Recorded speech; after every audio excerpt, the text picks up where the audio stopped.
trends, and especially ALM, because asset liability management is something I think everybody is struggling with. That's one. And then on the operations risk side, again, there's quite a bit of a struggle in terms of investigations, especially when you realize that the investigations do not result into a positive end. In terms of costs incurred, in terms of lack of data, in terms of or inadequacy of data, or the need for data from the industry or other players, which you alluded to in the break. So that I hand over to Kirti, and then we would move on to Dr. Dalmia, and then regulator always has the last word. Yes. And so you. I would prefer to. So we will finally move on to Mr. Jayasivan. So that's. Thanks, Kashmir. I think from a current perspective, the ALM has become an extremely important aspect when we are managing the risk. And this becomes even more critical when we know that the assets available in the market is much shorter durations, and we have both a duration as well as a cash flow mismatch. This gets worsened more by we are offering more guaranteed products out there, and in the traditional there's an implied guarantee. To add on that, our current experience on persistency, surrender, and the customer behavior. So if you try and put all the facets out together, we are thinking that not just one parameter which we're looking at the market aspects or the asset or a liability duration aspects, there are various other aspects which is making this particular phenomena far more complicated out there. Unfortunately, at this point of a time, we do not have too many tools or mitigants available to manage that particular risk out there. So I think from a practical aspects, when we try and look at all this, it's very important for you to define at the time when you're launching a product or when you're developing an ALM strategy out there, that what's your risk appetite on this particular, what kind of a mismatch you are comfortable with. If that's a tail risk that I'm ready to live with that, then I'll build up my asset portfolio in line with the liabilities out there. The second important aspect becomes is that you need to monitor it on a far more rigorous and a regular manner. The moment you realize your liability profile is changing, you need to ensure that your asset profile also gets aligned to that particular aspect. Because it's not possible for you to create the portfolios or the assets in the or the securities in the market which you can purchase out there. The third aspect which we need to look at it, you need to try and see the alternative asset class. So you might try and say, is it possible for me to look at Tier 2 bonds which are relatively long, or perpetual bonds which I can work it out, with ensuring that the credit risk and all other risks we are trying to mitigate out there. You need to look at derivatives the way we have been aligned, but we know the moment you take derivatives, there are certain aspects which you need to consider because the liquidity is not there. The pricing risk is there in the case of derivatives out there. You need to look at real estate, both a real estate financial instrument from a perspective and a real estate as a pure real estate, so you can mitigate your tail risk from an AML perspective out there. So try and put a combination of these 4-5 aspects and try and see how we can do it. But yes, the most important aspect would be you need to fix up your risk appetite. This is the kind of a risk as an organization I'm willing to take, and monitor and ensure that you're always in line with that. So that happens on the ALM. I think the another important aspect which we are looking from an operational and especially from an investigative perspective, I think that's becoming very, very challenging out there. And the kind of an aspects which we are realizing at this point of a time, we need to also look at the claims agencies which are investigating this kind of a claims or claims investigator. Can we instill some kind of a quality mechanism out there? Because many a times we have realized that the person on whom we are relying out there is not either a competent enough, he does not have the kind of a bandwidth to support us, or there are various other operational aspects which he is challenging, and because of which I am not getting the quality aspects which I am looking at. So somewhere at the industry level, if we can have a pool of investigators, we know how they are doing it, what kind of a job they are doing it. If we can share our information and say, my experience with this investigator has been good, bad, ugly, and that's the way we work it out. There is a great need for this, because at the end of the day, I'm dependent on him. I'm relying on the reports given by him to do my future actions out there. So I think that's an aspect which I'm looking at. One, put some kind of a quality parameters out there, and second, let's build a pool out there where we can know these are the good investigators, I can work with them and move ahead with that. Great. Also, the spurious calling and kite flying on the check, we found same check series when you have insurance business logged in and then it results in check bounce later. Because the check actually doesn't belong to the customer, but some loose leaf check which the sales guys managed.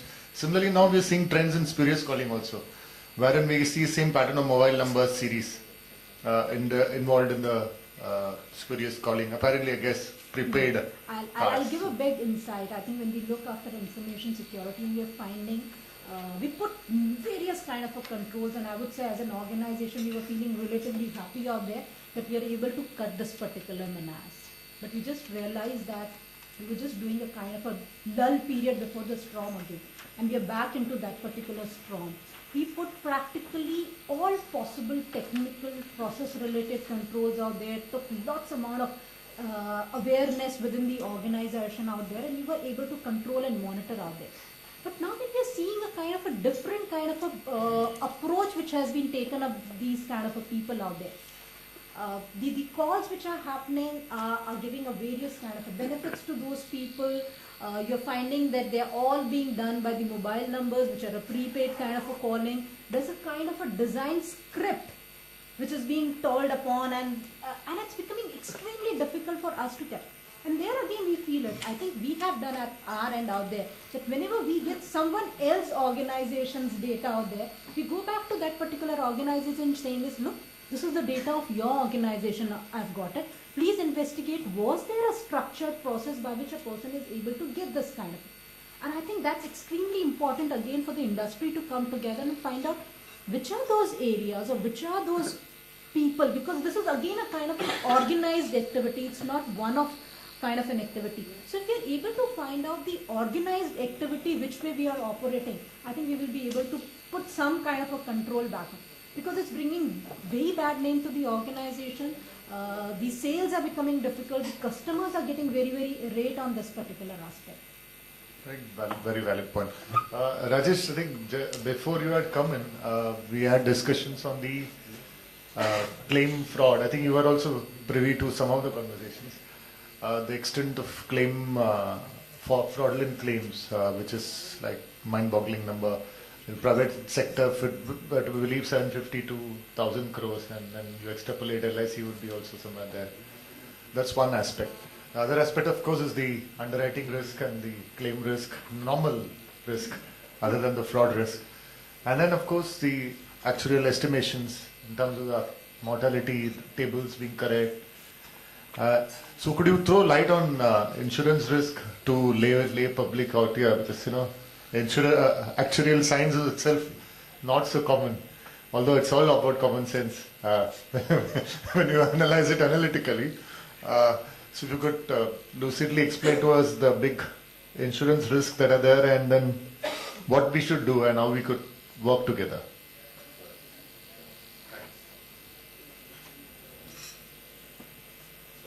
So we have already discussed a lot around mortality risk, claim risk, and all this stuff.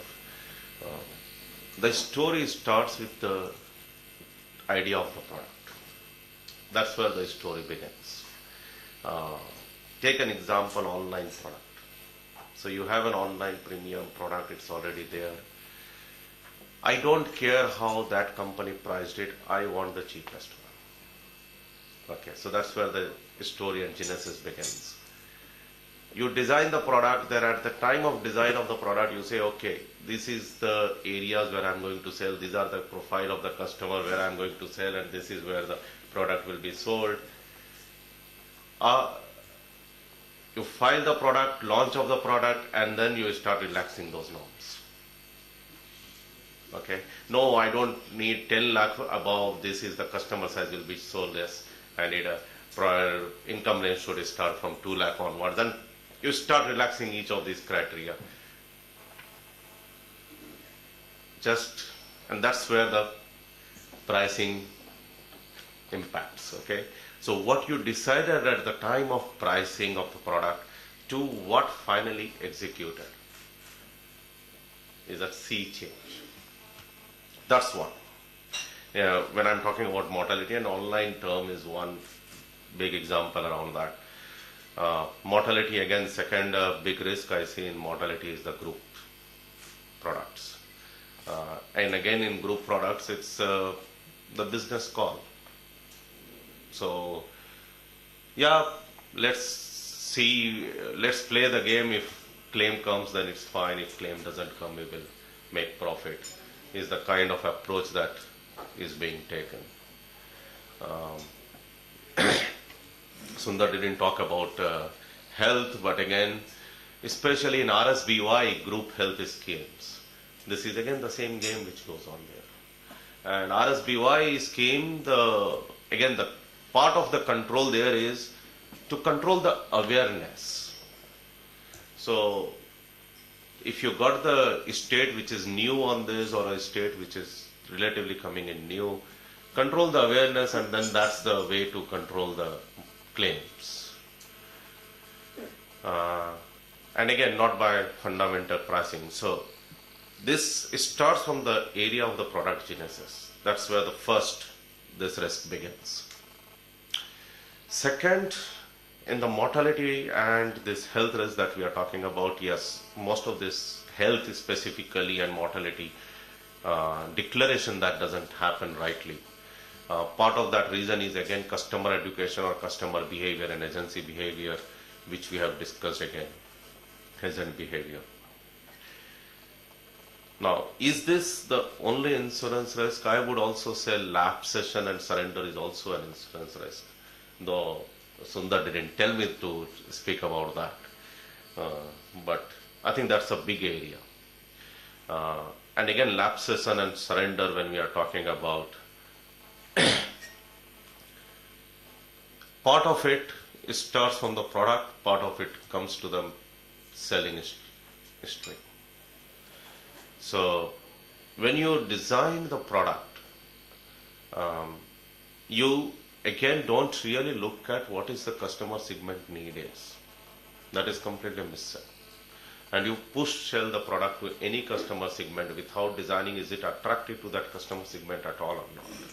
So even today you are selling traditional product 4% IRR or 3.5% IRR, and you try to push that even with a premium ticket size of 1 lakh plus. Do you think that customer is going to be there for long?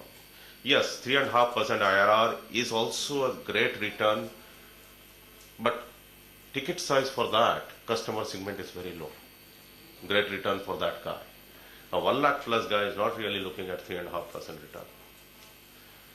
3.5% return, 2.5% return is being looked at by a guy who really is finding difficult to save the money first place. He is finding difficult to go to the bank to save the money, and he is happy to even save the money and get a bunch of big money at the end of the day by saving small bits and getting a pool of money. So yes, for that customer segment it's great. 1 lakh plus ticket size, you are trying to sell it. It's certainly a different story being sold to that guy. We don't know what the story being sold, but that is the story which is being sold to that guy, that probably bonus will be very high. Don't worry about it. Go look at the bonus, that will give you the return. Or some other story has been sold to that guy, which finally somewhere other down the line, when he realizes, he will either file it as a mis-selling complaint 3 years down the line. Someone said 3 years down the line there is a mis-selling complaint which came up after 3 years, yes. And that is going to be an impact on the lapse cession. That will convert into lapse cession. Now, of course, I would say part of this responsibility also lies with the regulator, who has not given a full innovation to the industry. So 1 lakh plus guy, if I put a product idea here, would be very happy to invest in a product, for example, where zero return if index has a negative return, but say 50% of index positive return. He'll be very happy to invest in that product. And that product is not going to last because the guarantee applies on maturity. But you cannot design that product today, simply because regulation does not permit that. So yes, there are things around that which impacts the lapse rate. Now, the risk with lapse rate, and which Kirti highlighted, that ALM, makes it very, very difficult. because you may have very high lapse rate today. If interest rate falls drastically, that lapse rate may not be there. Some of the products which are get designed, in fact, accounts for that lapse profit to be paid out as bonus in future. Now that either as bonus or as a guaranteed benefit. Now, if the interest rate falls, that lapse rate will not be there, that lapse profit will not be there. You will run in a soup, and that's where the ALM risk gets magnified. It's not just financial risk, but also the insurance risk elements which gets magnified there. So there is an interaction of those risks, and this also impacts in a participating product significantly, because under with profit committee regulation, asset share regulation, it has to be very carefully drafted, and this is right now not that big a risk, but I cannot say that 5 years or 10 years down the line on with profit product you will not see a lot of litigation. Because if the policyholder waits till maturity, what is the bonus he gets? He's certainly going to file a lot of court cases, which has happened in UK and other countries. We'll got to see that if we do not set those bonus standards, those standards and everything completely transparent structure around that. Because they are going to come back saying which profit you have distributed, how you have calculated the profit, what expenses you have got charged, why you charge this much and all that. So those risks, yes, not today, but I can certainly say that 8-10 years down the line you are going to swamp it if you do not correct this today. So those are the risks I wanted to highlight. Two more areas. One is, of course, the persistency is normally estimated around 75%, and the real persistency is much lesser than that. That's one. And the other one is the valuation that you do annually, provisions that you make. Yes. Again, that also you have a problem. And then, of course, solvency risk. Yeah, so that's what product design. So left hand is not talking to right hand. My assumptions for pricing a product, lapse rate for that, is significantly different than my valuation assumption lapse rate. And again, why it happened? Because somewhere regulator said, I think 1.5 years back or 2 years back, when this product regulation changes 2013 came in, oh, you have very high lapse rate, you need to have a surrender value in year 1 or year 2. Oh, okay. So change my lapse assumption for pricing product, which is completely different than what is valuation assumption is. Okay. Now, how does that interact with your ALM and all other perspectives? So there are various assumptions which are rotating around now, and that will again have a significant impact on the calculations that you do. Correct. Right. So great. I think that's a very eye-opener for the risk professionals here. And of course, regulator has always the last word, and you pass on the baton to the regulator. Specifically, I would like you to, Anil, you give an excellent insight saying that where you cordoned off the investment risk was involve a compliance person in terms of chartered accountants auditing the investment portfolio, and then the regulations which were set up with the industry involvement. And there are standards across and uniformity across. So, do you see other areas also being evolved in a similar manner, or is there a potential, or how do you grapple with that? Yeah. Instead of speaking as a regulator, I think it's better that I start as an accountant. But that's the way I would like to put it, because as an accountant I have traveled for around 27 years. So I know much better to analyze a business as an accountant rather than looking at it as a regulator. Because in fact I entered into the regulatory body only some 15 years before. But I have been an accountant for the last 27 years. So I can look at the entire business from an accountant's perspective, looking at both the liability side as well as the asset side. I agree with him. There are a lot of issues that requires to be the risks which are a part of the business itself. If you look into the systems and process that the people have put onto the liability side, as a regulator, I've looked into this industry for the last 13, 14 years. I was the number one employee of IRDA. So when I was picked up there, I had no prior, either knowledge of investments or whatever it is. But in fact, I was brought over there only to design the systems at that point of time. It's good that Sundar had been there with me helping out for the last almost 7-8 years. So he knows at least how we people have moved in the last 8 years. So many of the people who are there in the industry who had been working with me, they also know how we people have moved. We did not have even an organized structure to put in whatever be the systems that we people have on the assets of the balance sheet now. Looking at from the business side, you have a life business, you have a general insurance business, and you have a health business, and as a standalone health insurance companies as well. All the three businesses are completely different. Completely different. A life business that's full of savings premium. A general insurance business full of risk premium. A health insurance, of course, it has a risk premium. That's a short tail. If you look into the IBNR reserves and other things, and the claim settlements, it doesn't extend beyond 3 months or at maximum 4 months. So that we are speaking. I do not understand what is the IBNR that we people are talking when it comes to a standalone health insurance company which doesn't have a savings product. Because it will extend beyond 1 year. That we are speaking. Even the solvency, if you want to look at it, you can look at the solvency which is different for life, non-life and a standalone health.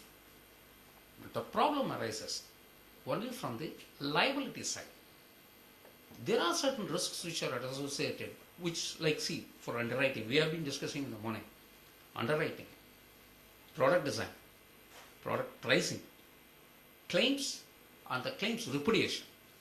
All these things, if it is not standardized, or to a required level at least, if you do not standardize that one, I have a potential problem and I do not know which will hit my balance sheet.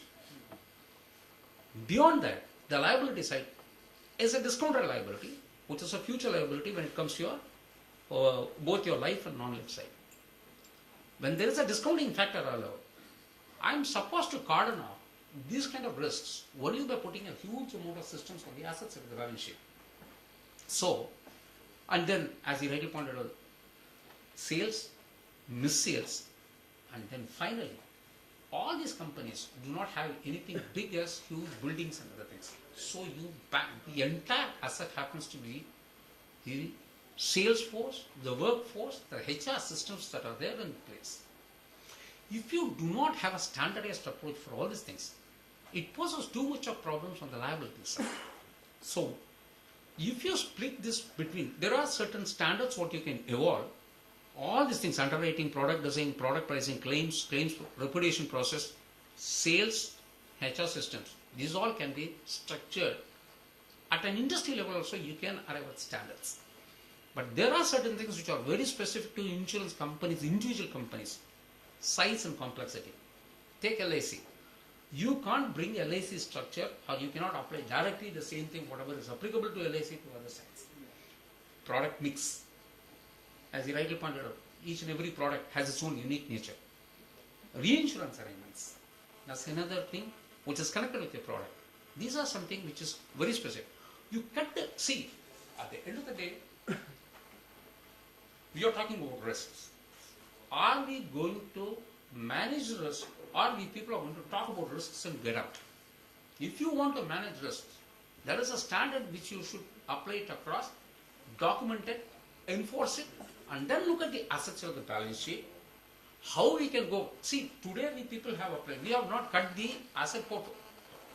In all my 13 years of experience, no one had asked me a single question for all these years as to, if you have 3 different types of business, how can you apply one investment system across? Never, not a single person had asked me. I do not know why. You cannot have one system applicable for all the 3 different types of business when each and every business is completely independent and unique. That way speaking, at the time when we people started, the only way that I can hold is that the marketing guy doesn't talk with an actuary, the actuary doesn't talk with an accountant. What we did was that, if you go back into the history as to what we people did some 10 years before, at least the accountants were the only people who were talking to each other. We bundled all the accountants, sat over there, formed a group, and then brought certain controls onto the asset side without breaking into business class wise. We have put one systems and we are running it today. Today, the situation has come where you are talking about the liability side, different type of risks are coming up. Fair enough. We will talk. At the end of the day, if you do not classify these kind of risks as to what are the general type of risks which can be applicable across, and what are very specific risks applicable to a insurance company level, you will be talking without addressing this one. You may have working groups, you may have multiple meetings, you may call the councils. At the end of the day, you will not strike anything down. You will be talking, you will be going home. At the end of the day, you will continue to take the baggage of risk from one point forward to. See, in the last 12 years, we have brought 5 different amendments for the investment regulations to reposition to whatever we are today. On the other side, these many regulations are there. We have not embarked into regulations and we have not amended or repositioned the regulations to whatever we people need at an industry level. How long are you going to talk about these kind of things without amending the regulations? And for every time, if you come out with a circular or a guideline, it's not a regulation. So, if you do not fix it into a regulation, and if the regulations do not talk to each other, this industry will not be in a position to go forward like the way it should go. Or otherwise, we have potential problems which we people have been talking for the last 13 years. You will continue to talk for the next 13 years as well. It's not the way that we people can approach it. Second thing, that way speaking, as the business are completely different, the asset portfolio should also be, we people should have 3 different, at that time, we did not have the comfort to have 3 different types of system. I took the call. I decided if we have 3 different types of systems put in place for 3 different types of business, it will be very, very difficult for us to monitor it and to have a hold on it. So it was one consolidated, but it is very simple to cut it, provided you have a standard on the liability side, and this is how you put that standard, or you agree for the standard and you come back to us. We can cut it. Or otherwise, you now tell me, on the asset side of the balance sheet, the categories of investments are freezed. You cannot go beyond whatever be the categories that have been given. But the business are different. A life business is completely different from that of a general insurance business. And general insurance and health insurance, they are there. And your unit link is completely different. If that be the case, you promise a guy that we will give you something. You sell a product to him. The first policy holder, I can understand the communication that I am getting from the industry to IRD. Many representations keep coming. Nair used to call me. Jasman, what is the way that we people can handle this? Fair enough. But the moment I look at the communication, that I can understand, there is a pressure on the investment guy. He brings in another request that if it is opened this way, it will help me. The problem is not from the investment side. The drive is from the other side. You have sold certain things with promises to different classes of people, and you also have sold a policy, or you have sold the promise to the shareholder as well. For me, I look at the shareholder as the first policy holder. He has a privilege of catching your neck, which in fact the other policy holder doesn't have it. Otherwise, it is one and the same. You do not know how to take care of the first guy. So you run into the asset side of the balance sheet, which have already got amended 5 times. You are trying to wriggle out and take something out much better than whatever it is. Impossible. It's not possible at all. You should have a code on the liability side, which in fact in the last 13 years, it has not come up to a good level. Otherwise, there is a limitation for the investment guy to churn out and make money from the asset side, which has come to this kind of a state. It's a system that we people have got used to it for the last so many years. It has yielded results. I would say that if you do not have any problems on the asset side, I don't think we would have really had any big problem. What else can you expect from the asset side?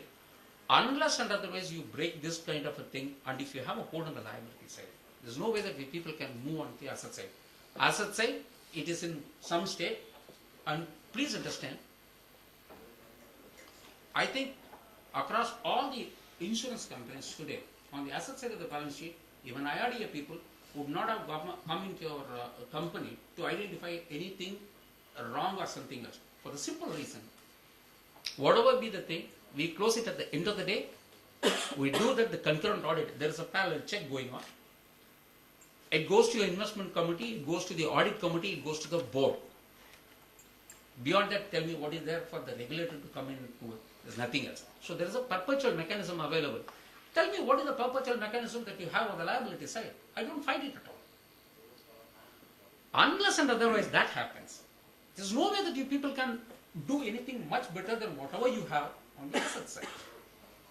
If you say that this is the minimum standards that we people have, yes, we people can look into solvency on individual business-wise. You can have asset classes business-wise. Only then the portfolio will also yield a return with the nature of business that you take. Otherwise, I don't find any way out beyond that. I think on the asset side, whatever system that we people have put here, it will carry on for some more time. But I do not know what improvement that we people can do unless and otherwise you people work on the liability side risks. I think what you're saying is there has to be a holistic improvement. And Absolutely. On the liability side, we people have not worked much better than whatever we people have. Acceptable Unless otherwise standards. you do that one, it will become static. That's how. Just to put things in perspective, of course, in the liability side, you have the peer review mechanism, you have the valuation review, you have solvency norms, you have product regulations. So many things are happening even in the liability side. You can't say nothing is happening. But yes, what you are saying is there should be a holistic improvement. Both has to go All these together. reviews and other things, if it doesn't boil down into a regulation, let me tell you, it will be review. It is not going to yield results. Fair point. And there should be a check on the regulations compliance. Without that one, nothing will move forward. And the most important is even liability and assets, regardless of that, the sales forecast Sure. and the sales pricing, what Rajesh alluded to in the initial stage, is not right. The process for that is not right, then you have a problem. How do you come up with the pricing? How do you come up with the sales forecast? How do you come up with the assumption at the beginning itself? I think if you don't know things in the As you rightly pointed out, see these silos of marketing guys, the actuaries and the accountants, at a company level and an industry level, if they do not say, I don't think the regulator can do much bigger than whatever it is. The other problem we stifle So or we can face, probably, as a regulator or as an individual level, I can organize people to come over here and sit do things. But unless and otherwise it is worked on. We had enough number of work groups. Sundar is there and the standing committee on accounting issues. We take it up with the accountants. We can get it done. It's not a problem. Once the industry comes to a standard and if it agrees that these are the minimum standards that we people agree upon, you give that kind of a cake to us.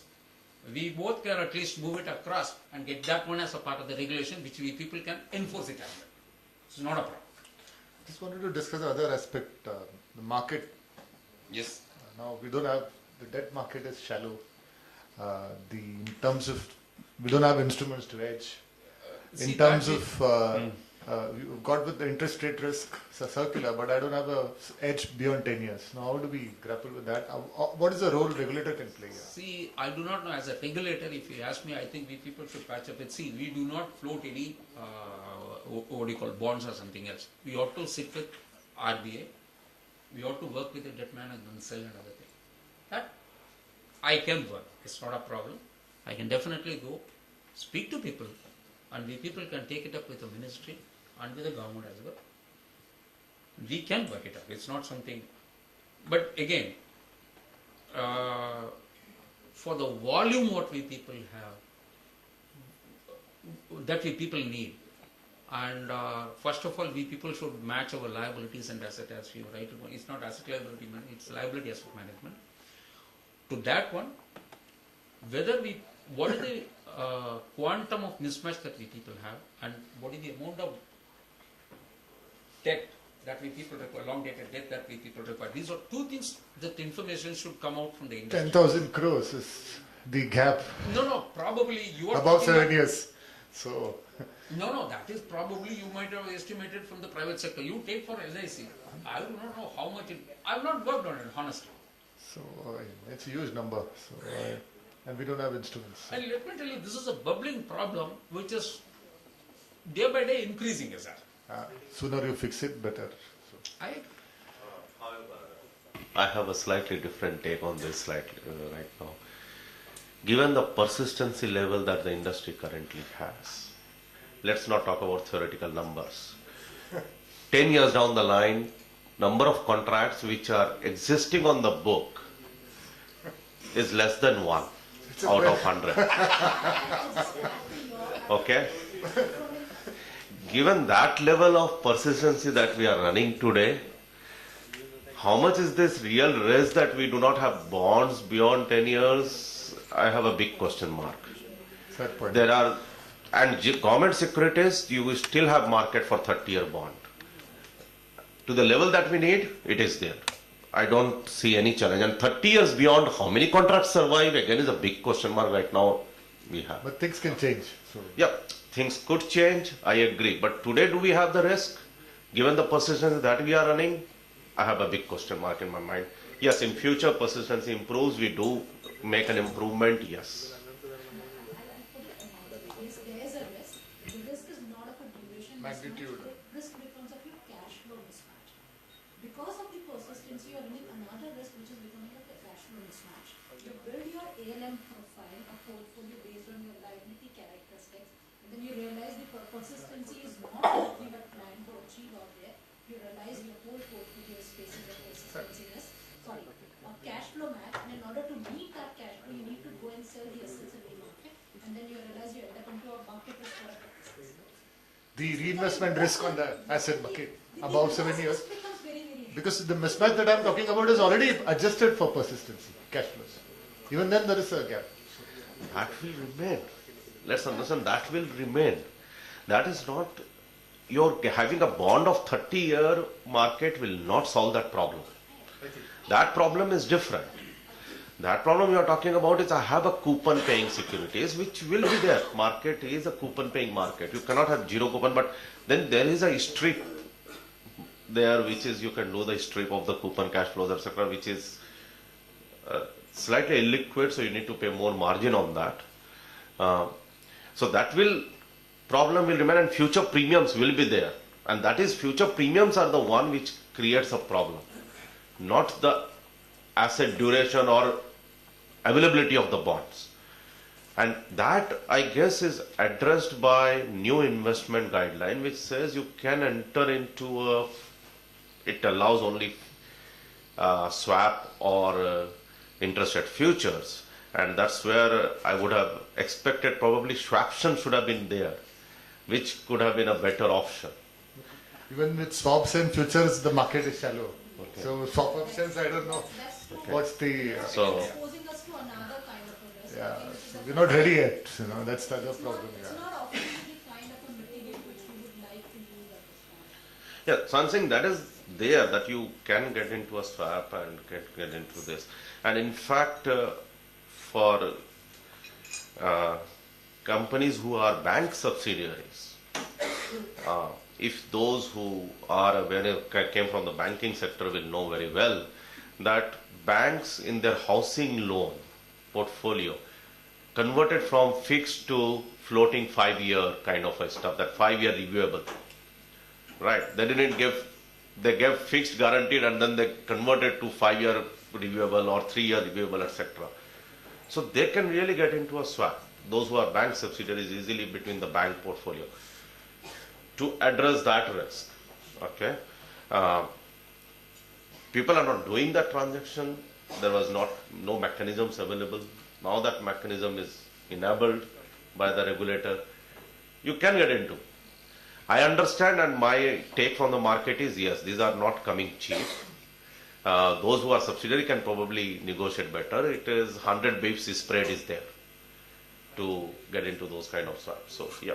My last question is, this panel, to close the panel, is on the reinsurance side, and addressed to you. Today, the reinsurance regulation has, I think, moved from slightly. So regulations normally oscillate between strangulation and liberalization. I wanted you to have a take on your take on reinsurance regulations, which are currently there. Are they good enough, or how do we change that? And is it a 21st century reinsurance regulation, or does it take care of our requirements? Okay. Sundar, you have put me on a wrong foot today. Unintentional. Okay. See, the reinsurance regulation, which reinsurance companies were doing reinsurance earlier, and in my view, the system was working quite well. The risk is passed on to the reinsurer, and we never had to, from the beginning, regulator was very clear that it is a risk premium which is to be there. There is no financial reinsurance. So all bad things of reinsurance were already blocked at the time of even deregulation and IRD came in force. So in India, you will not see those kind of reinsurance mechanisms at all.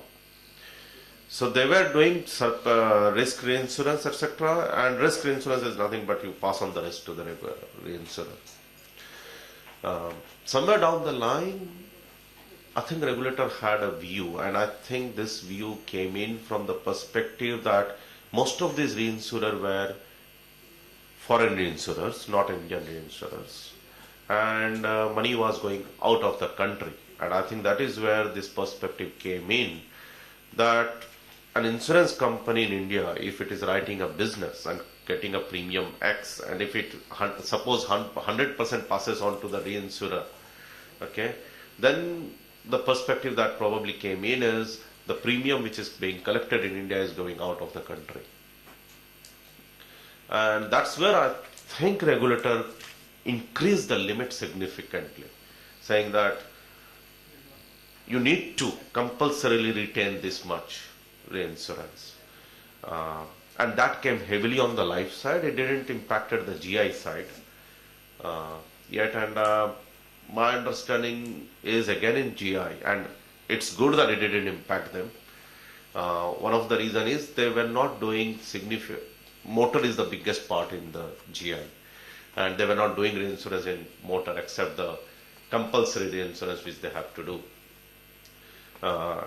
But there are line of businesses in GI, for example, marine hull or airlines, okay, where they do even 100% reinsurance.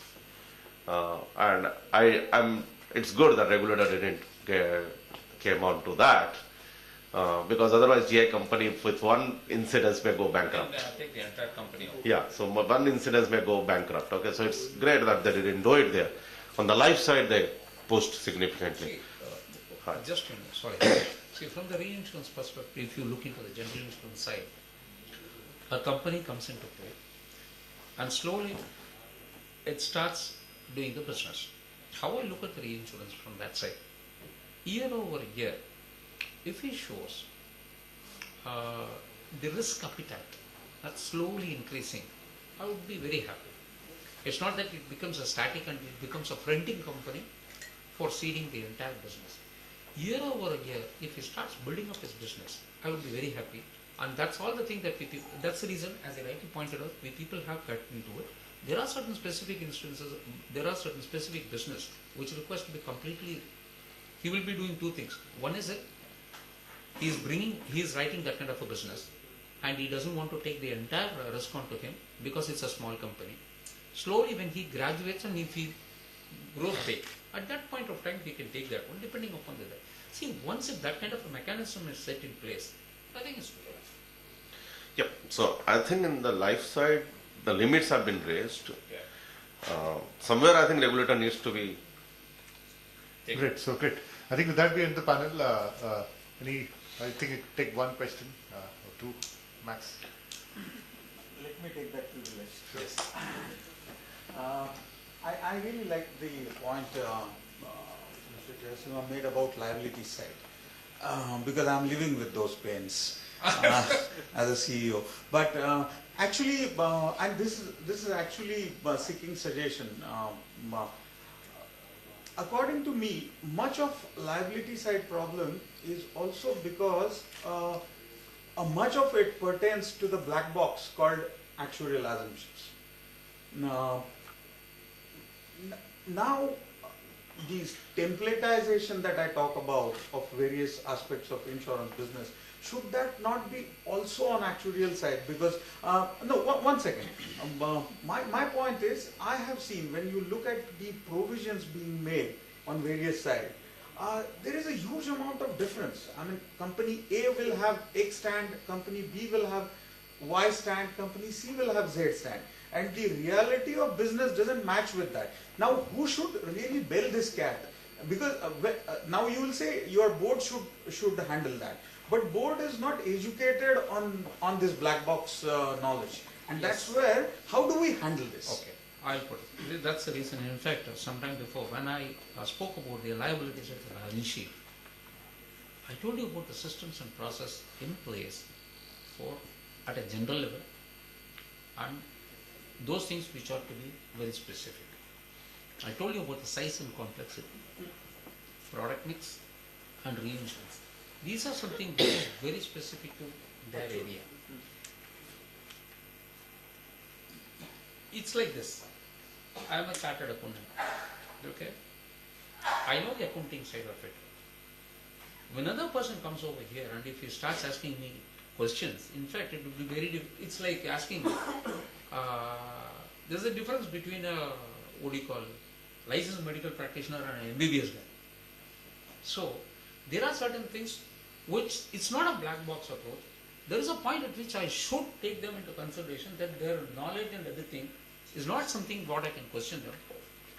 But probably between them, if they can strike some sort of a balance between these things at their level, I think through the active society, if the people can work it out and if these people can structure something, but product mix is something which is very difficult. I don't think it can, because it's company to company the way you people wanted to have certain things. So it's a feature which is embedded within the product. That can't be there. So these three things I don't have any specific answer. But rest all I believe underwriting practices, these are all something very which you can mandate or which you can decide that these are the fundamentals or these are the standards which people can apply across the industry. At least, if you work out these kind of which are very general in nature, which doesn't run into their specific area, if you can structure that one, probably with that much of structuring, you can look into the asset side with which you can just maneuver so that these three things do not play a huge role in your problems. Dr. Rajesh, you have the last word now. Yeah, now How can you demystify some bit of what you do? I do not know. Really, you should strike a balance somewhere here. Yeah, but that's the problem. Revenue accounting, and probably this is the only industry wherein revenue accounting and actuarial assumptions, they both run parallelly. They don't merge anywhere. Fortunately, this is not the case with the general insurance companies. General insurance companies I accept. are a little safer when compared to this. Not much of assumptions. I agree. Because if you take the liability side, you have outstanding claims, you have the URR, and the IBNR is a small portion. So I won't say. So those risks, yes, not today, but I can certainly say that 8-10 years down the line, you are going to swamp it if you do not correct this today. So those are the risks I wanted to highlight. Two more areas. One is, of course, the persistency is normally estimated around 75%, and the real persistency is much lesser than that. That's one. And the other one is the valuation that you do annually, provisions that you make. Yes. Again, that also you have a problem. And then, of course, solvency risk. Yeah, so that's what product design. So left hand is not talking to right hand. My assumptions for pricing a product, lapse rate for that is significantly different than my valuation assumption lapse rate.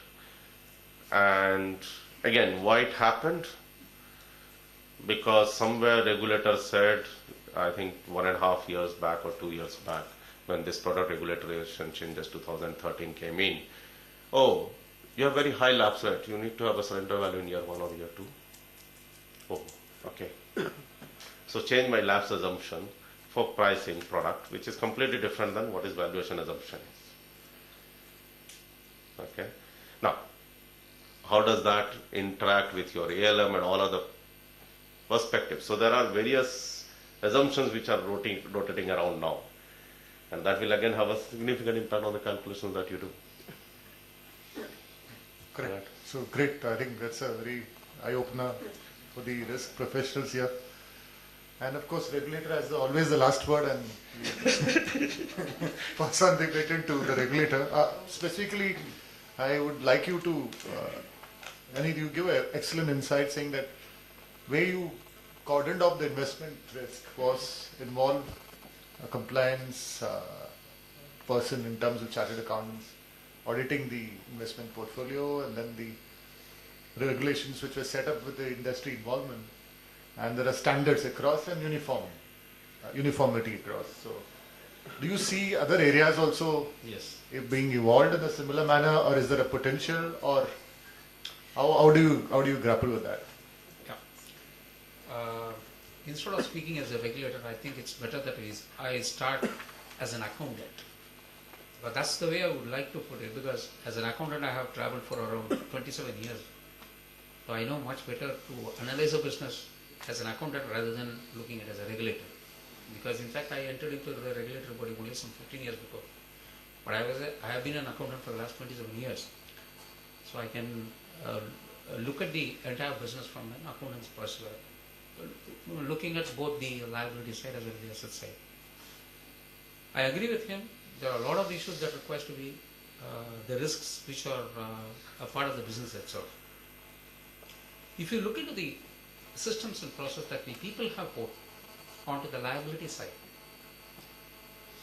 as a regulator, I've looked into this industry for the last 13, 14 years. I was the number one employee of IRDA.